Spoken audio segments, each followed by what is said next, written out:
Praise the lord. దేవునికి మహిమ కలుగునుగాక. మరి క్రైస్తవులు రాఖీ కట్టవచ్చా అనేటువంటి విషయం కొరకు 2 మాటలైనా మీతో పంచుకోవాలని ఆశపడుతున్నాను. దేవుని వాక్య భాగములో మరి ఇర్మియా గ్రంథం 10వ అధ్యాయం 1వ వచనములో అన్యజనుల ఆచారాలను అభ్యసింపకుడి అని క్లియర్గా దేవుడు తన వాక్యంలో రాయించాడు. రోమా పత్రిక 12వ అధ్యాయం 1-2 వచనాల్లో చూస్తే ఈ లోక మర్యాదను మనం అనుసరించొద్దన్నాడు. 1 పేతురు 4వ అధ్యాయము 1-4 వచనాల్లో చూస్తే అన్యజనుల ఇష్టము నెరవేర్చుచుండుటకు గతించిన కాలమే చాలునని దేవుని వాక్యంలో క్లియర్గా రాయబడ్డది. ఈ మాటలని చాలాసార్లు విన్నావు కదా, దైవజనులు చెబుతూ ఉంటే. మరి ఎందుకు దేవుని వాక్యాలు చాలామందికి జ్ఞాపకం ఉండట్లేదు?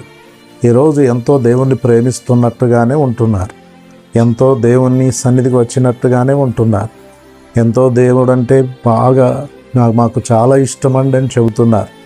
సేవకులంటే ఇష్టం, దేవుడు అంటే ఇష్టం, దేవుని సన్నిధి అంటే ఇష్టం, అన్నీ బాగానే ఉన్నాయి. సేవకులు వెళ్తే ఆదరించడం లేదా వారిని చేర్చుకోవడం, వారి కొరకు సకల మర్యాదలు చేయడం అన్నీ బాగానే ఉంది. అన్ని విషయాల్లో బాగానే కనబడుతున్నట్టు ఉన్నారు. కానీ ఇలాంటి సందర్భాలు ఏదైనా వచ్చినప్పుడు క్రైస్తవులు అని పిలువబడుతున్న వాళ్ళు కూడా మరి దేవుని మార్గమును తొలగి వారికి అనుకూలమైనట్లుగా ప్రవర్తించడం మనం చూస్తున్నాం. మరి ఇలాంటి ఫెస్టివల్స్ ఏదైనా వచ్చినప్పుడు క్రైస్తవులు కూడా ఈ లోక మర్యాదను అనుసరిస్తూ, పద్ధతులను అనుసరిస్తూ, ఆ పండుగలను ఆచరిస్తూ ఏమాత్రం సిగ్గు బెడియ లేకుండా స్టేటస్లు పెట్టుకుంటూ ఉంటారు. ఇదిగో మేము ఇలా చేసుకున్నాం చూడండి, మేము రాఖీ కట్టాము, లేకపోతే మేము ఇంకో పండుగకి వెళ్ళాము, ఇంకోటి చేసుకున్నాం, మేము ఇక్కడ ఈ ఫెస్టివల్లో ఉన్నామని చెబుతూ ఉంటారు. ప్రియులారా, దయచేసి గమనించండి.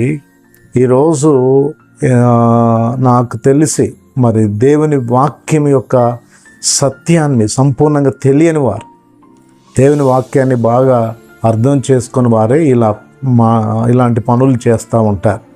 ప్రియులారా, మరి దేవుని సన్నిధానంలో ఒక చిన్న క్లారిటీ మీకు ఇస్తాను. ఈ యొక్క రాఖీ పండుగ గురించి, రక్షాబంధన్ గురించి నేను ఒక మాట చెప్తాను. మరి అన్న మరి చెల్లెళ్ళు లేదా అక్క తమ్ముళ్ళు వారి మధ్యలో ఒకరికి ఒకరు మేము సహాయకరంగా ఉంటాం అని చెప్పుకోవడానికి, మరి పవిత్రతకు, మరి ఒకరి సహాయం ఒకరికి ఉంది అని చెప్పుకోవడానికి, మరి ఒకరి ఆపదలో ఒకరు మేము నిలబడతామని చెప్పుకోవడానికి ఈ రాఖీ కట్టి వారి యొక్క ప్రేమను అలా వ్యక్తపరుస్తూ ఉంటారు. లోకములో మన హైందవ సహోదరుల పండుగ చేస్తున్నారు. అది వారికి ఉన్న ధర్మమును బట్టి, వారికి ఉన్నటువంటి మత ఆచారాలను బట్టి, పద్ధతులను బట్టి వాళ్ళు చేస్తున్నారు. పర్వాలేదు, వారిని మనం విమర్శించే హక్కు మనకు లేదు. కానీ క్రీస్తునందు ఉన్న బిడ్డలు, క్రీస్తు మార్గములో నడిచే బిడ్డలకు దేవుని ధర్మశాస్త్రము లేదా పవిత్ర గ్రంథము ప్రామాణికమై ఉన్నది. దేవుని వాక్యం ఏది చెబుతుందో దేవుని బిడ్డలు అదే చేయాలి. మేము దేవుని బిడ్డలము, దేవుని వెలుగు సంబంధులము, దేవుని రాజ్య వారసులము, అన్నీ బాగానే ఉంటాయి కదా, అన్నీ బాగానే చెప్తూ ఉంటారు. మిగతా అన్ని విషయాల్లో చాలా ఉత్సాహం, పరిగెత్తడం అన్నీ చేస్తూ ఉంటారు. కానీ ఇలాంటి విషయాలకు వచ్చినప్పుడు ఫెయిల్ అవుతారు. మేము లోకంలో ఉంటాం, దేవుల్లో ఉంటాం అన్నట్టుగా చెప్పకనే వారి ప్రవర్తన ద్వారా, వారి క్రియల ద్వారా, వారు పాటించే ఇలాంటి పద్ధతుల ద్వారా మరి వారి జీవితాన్ని కనపరుచుకుంటూ ఉంటారు. ప్రియులారా, దయచేసి గమనించండి. మరి ధర్మరాజు దుర్యోధనునితో ఇంకా కొంతమంది కలిసి అక్కడ మరి జూదం ఆడుతూ ఉంటారు. దాంట్లో ధర్మరాజు ఓడిపోతాడు. ఓడిపోయినప్పుడు మరి దుర్యోధనుడు ఏం చేస్తాడంటే దుశ్శాసనుని పిలిచి, ఇదిగో ఈ యొక్క ధర్మరాజు అన్ని విషయాల్లో మరి నా ఎదుట ఈ జూదములో, ఈ పోటీలో మరి ఓడిపోయాడు గనుక ఇతనికున్న సమస్తము నా వశమైనట్టే, అన్ని విషయాల్లో కోల్పోయాడు. చివరికి ఇతని భార్యను కూడా నువ్వు వెళ్ళి తీసుకొని రా అంటే దుశ్శాసనుడు వెళ్ళి మరి ద్రౌపదిని తీసుకొని రావడానికి వెళ్ళడం జరుగుతూ ఉంటుంది. ఆ టైంలో ప్రియులారా, దయచేసి గమనించండి. ఆమె, నేను ఏకవస్త్రధారిణిగా ఉన్నాను, నేను కొన్ని సమస్యలతో ఉన్నాను, దయచేసి నన్ను ఇబ్బంది పెట్టకూడదు, ఎందుకు ధర్మరాజు అలా చేశాడు అని చాలా బాధపడిపోయి నేను అక్కడికి వస్తాను అని అనుకొని అక్కడున్న పరిస్థితులు చూడడానికి రావడం, దుర్యోధనుడు మరి ఈ యొక్క ద్రౌపదిని చూసి మరి ఆమెను నా దగ్గరికి తీసుకొని అవసరమైతే లాక్కొని రండి అని చెప్పినప్పుడు దుశ్శాసనుడు ఆమె చీర పట్టుకొని ఆమెను లాక్కొని రావడం ఇలా జరిగింది. అటువంటి టైంలో మరి ఆమె వివస్త్రగా చేయబడాల్సిన పరిస్థితులు ఎదురయ్యాయి. ఆ టైంలో శ్రీకృష్ణుని జ్ఞాపకము చేసుకుంది. ఎందుకంటే మరి కురుక్షేత్ర యుద్ధములో అక్కడ శ్రీకృష్ణునికి వ్రేలికి మరి గాయమై రక్తము కారినప్పుడు ద్రౌపది మరి ఆమె చీర కొంగును మరి అక్కడ గాయమును కట్టి ఆదరించింది. ఆ టైంలో శ్రీకృష్ణుడు కూడా ఏమంటాడంటే, నీ ఆపద సమయంలో నేను కూడా తోడుకుంటానని చెబుతాడు. అటువంటి పరిస్థితుల్లో ద్రౌపది మరి శ్రీకృష్ణుని జ్ఞాపకం చేసుకోవడం అనేది జరుగుతుంది.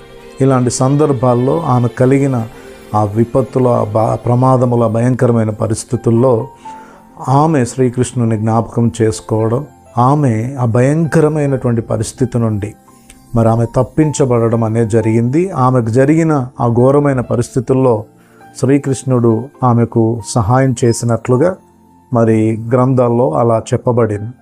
అయితే దయచేసి గమనించండి, ఇది ఒక జరిగినటువంటి సంఘటనగా చెప్పబడింది. ఇలాంటి పరిస్థితుల్లో అంటే ఒకరి ఆపదలో, ఒకరి కష్టములో, ఒకరి పరిస్థితుల్లో మరి అన్న అక్కకు లేదా తమ్ముడు చెల్లికి లేదా ఇట్లా అన్న తమ్ముళ్ళు అక్క చెల్లెళ్ళకు తోడుగా ఉంటారు అని చెప్పడానికి నిదర్శనంగా ఒక సూచనగా ఈ పండుగను ఆచరిస్తూ ఉంటారు. ప్రియులు దయచేసి గమనించండి. అయితే అది వారు అన్యజనులు చేస్తున్నారు.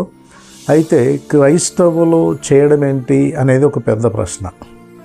క్రైస్తవులు చేయడం ఏంటి? చేయొచ్చా అంటే నేను అంటాను చేయరాదు అని అంటారు. దాంట్లో తప్పేముంది సార్? మరి అన్న చెల్లెలు లేదా అక్క తమ్ముళ్ళు చేసుకునే పండుగ కదా, పెద్ద దాంట్లో నిర్బంధం ఏముంది అని అనొచ్చు మీరు. అంటే భౌతికంగా అక్షరార్థంగా ఆలోచన చేస్తే పెద్ద మిస్టేక్ అనిపించదు. కానీ ఈరోజు రక్షణ అనే విషయానికి వచ్చినప్పుడు యేసుక్రీస్తు ప్రభువే మనకు రక్షణ. ఆయన రక్తము ద్వారా ఆయన మనల్ని విమోచించాడు, మనల్ని నీతిమంతులుగా చేశాడు. ఆయన తన రాజ్య వారసులుగా మనల్ని చేసుకున్నాడు. చిన్న మాట మీకు చెప్తాను. మరి ఇశ్రాయేల్ ప్రజలు యెరికో మార్గం గుండా వెళ్ళి దాన్ని స్వాధీనపరుచుకోవాల్సిన ప్రయత్నం చేసినప్పుడు, వేగుల వారిని పంపించినప్పుడు రాహాబు అనే వేశ్య వేగుల వారిని ఆ ప్రాంత ప్రజల నుండి తప్పించడం. మరి వేగుల వారు వెళ్ళిపోతూ ఏమన్నారంటే, ఈ కిటికీకి ఎర్రని దారం కట్టి ఉంచు, మేము ఈ ప్రాంతాన్ని స్వాధీనపరుచుకున్నప్పుడు ఆ ఎర్రని దారాన్ని చూచి మీ ఇంటి వారిని మేము విడిచిపెడతామని చెప్పడం జరిగింది. రాహాబు అనే వేశ్య వేగుల వారు చెప్పిన మాటను విశ్వసించి ఆ కిటికీకి ఎర్రని దారం కట్టడం, ఆ ఎర్రని దారాన్ని బట్టి యెరికో మరి ప్రాంతాన్ని ఇశ్రాయేల్ ప్రజలు స్వాధీనపరుచుకునే సమయంలో రాహాబు వేశ్య యొక్క కుటుంబము రక్షించబడడం అనేది మనం చూస్తుంటున్నాం. ఒక వేశ్య అయిన రక్త ప్రోక్షణకు సాదృశ్యమైనటువంటి ఆ యొక్క ఎర్రని దారం మీద విశ్వాసం పెట్టుకుంది, దేవుని బిడ్డలు చెప్పిన మాట మీద విశ్వాసం పెట్టుకుంది. కానీ ఈరోజు యేసును నమ్మిన ప్రజలు ఈరోజు మరి ఈ చేతికి కట్టుకునే దారాల మీద విశ్వాసం ఉంచడం అనేది అది వాక్య విరుద్ధం, లేఖనానుసారమైంది కాదు. అందుకు కట్టరాదు అని చెప్పబడుతుంది. ఈ విషయాన్ని మీరు గమనించాలి. అయితే ఈరోజు చాలామంది ఆయా పరిస్థితులలో నల్ల దారాలు కట్టడం ఇలాంటివన్నీ మనం చూస్తూ ఉంటాం. లేదా చుక్కబొట్లు పెట్టడం. యేసే నీ రక్షణ అనుకున్నప్పుడు ఒక దారము, ఒక పూస, లేకపోతే ఒక నల్ల చుక్క బొట్టు నిన్ను ఏ విధంగా రక్షిస్తుంది అనుకుంటున్నా? ఒక నల్ల దారము నిన్ను రక్షించే అటువంటి శక్తితో అది నిండుకొని ఉన్నప్పుడు నువ్వు యేసునందు విశ్వాసం ఉంచి ప్రయోజనం ఏముంది? కనుక యేసునందే రక్షణ, యేసునందే నిత్య జీవం, యేసునందే పాపక్షమాపణ అని నమ్మిన ఏ వ్యక్తి కూడా ఇటువంటి కార్యక్రమాల్లో పాలిభాగస్తుడు కాడు. ఒక వ్యక్తి ఇలాంటి వాటిలో పాలిభాగస్తుడై లోకముతో కలిసి ఒక క్రైస్తవుడు ఆనందిస్తున్నాడంటే ఆ వ్యక్తి ఇంకా సంపూర్ణ మారుమనసు పొందలేదు, లేఖనాలు అర్థం కాలేదు, దేవుని సత్యం బోధపడలేదు.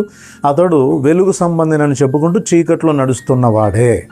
కనుక క్రైస్తవులు ఎవరు కూడా అటువంటి చేయకూడదు, ఇంకా ఏవి కూడా చేయకూడదు. ఎన్నో రకాల పద్ధతులు ఉన్నాయి. మరి ఈరోజు చక్కెర కుడుకలు పెట్టుకోవడం అని, మరి ఆడబిడ్డలకు చీరలు పెట్టడం, గాజులు పెట్టడం అని, నాన్నగారు చనిపోతే బియ్యం ఇచ్చి రావడం అని, రకరకాల ఆచారాలు, పద్ధతులు ఉన్నాయి. అవన్నీ క్రీస్తునందు విమోచించబడిన వారికి ఏది లేదు. క్రీస్తునందు క్రీస్తు యేసునందున్న వారికి ఏ శిక్ష విధి లేదని చెప్పబడ్డారు. కనుక ఈరోజు అటువంటి బంధకాల్లో ఉన్నవారు ఎవరైనా ఉంటే మారు మనసు పొందండి. స్టేటస్లు పెట్టుకొని పిచ్చి పిచ్చి పనులు చేసి దేవుని నామాన్ని అవమానపరుస్తూ క్రైస్తవులని చెప్పుకుంటే అటు అన్యజనుల మార్గాల్లో నడుస్తూ వాళ్ళు బాధపడతారండి, వీళ్ళు బాధపడతారండి అనుకుంటూ క్రీస్తుకు నువ్వు అటువంటి సమయంలోనే బహిరంగంగా ఒప్పుకోలేక, నీ ప్రత్యేకతను చూపెట్టలేక నీ స్థితిలో నువ్వు ఉంటున్నావంటే, నువ్వు ఈ స్థితిలోకి వచ్చి నువ్వు నీ ప్రాణం కొట్టుకుంటుంది, నువ్వు బాధపడే పరిస్థితి ఉంటుందని నువ్వు లోకంలో ఉండడమే బెటర్. ఎందుకంటే ఇక్కడికి వచ్చి దేవుళ్ళలోనికి వచ్చి నేను లోకానుసారమైనటువంటి రీతిలో నేను నడుచుకుంటానంటే నీవు ఇలా రక్షించబడలేవు, అలా రక్షించబడలేవు. కనుక మారు మనసు పొందండి. దేవుని వాక్యం ఏది చెప్తుందో అది చేయండి. దేవుని మార్గంలో నడవండి. దేవునికి మహిమ రాని పనులు ఏది చేయకండి.